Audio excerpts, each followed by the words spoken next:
Hello दोस्तों, आज की कहानी है दूसरी शादी। दूर दूर तक चर्चे थे दोनों के प्यार के। कितना प्यार था सुजीत और पूनम में, ये वो खुद भी नहीं जानते थे। उनके प्यार की मिसालें दी जाती थी प्रेमियों के बीच। एक शादी में दोनों ही मिले, आंखें चार हुई, दिल धड़का और दोनों एक दूसरे के हो गए थे।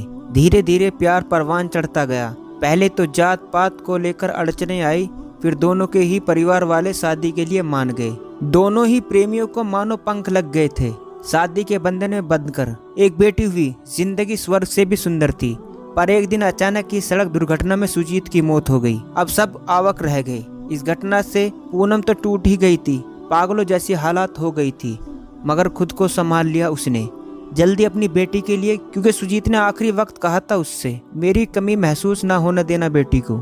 जिंदगी जैसे तैसे चल रही थी उसकी, पर परिवार वालों को उसको हर पल उसकी चिंता होती कि कैसे पूरी जिंदगी काटेगी वो अकेला। दूसरी शादी के लिए बोलने की किसी की हिम्मत नहीं थी, क्योंकि सब उसका फैसला जानते थे, पर बोलना तो था ही। बहुत हिम्मत करके एक दिन उसकी माँ ने उससे कह ही दिया, बेटी पूरी जिंदगी पड़ी है तेरे सामने, फिर बेटी को भी पिता की कमी महसूस होती होगी ना, इसलिए हम चाहते हैं कि तू दूसरी शादी कर ले।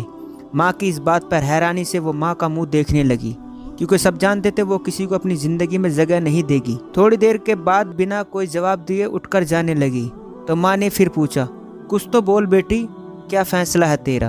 अपने लिए ना सही, कम से कम अपनी बेटी के बारे में तो सोचो। माँ की चिंता समझती थी वो, इसलिए अपनी डबडबाई आंखों को पोंछते हुए बोली, माँ मान लो मैं शादी के लिए हाँ भी कर दूं, आप सब मेरे लिए पति ढूंढ भी ले, पर क्या मेरी बेटी के लिए पिता ढूंढ पाओगे जो मेरी बेटी को उसके बढ़ती उम्र के साथ बेटी की ही तरह देखे, एक व्यक्ति की तरह नहीं। दोस्तों बस इतनी सी थी ये कहानी। दोस्तों कहानी अच्छी लगी हो तो चैनल को सब्सक्राइब करना ना भूलें।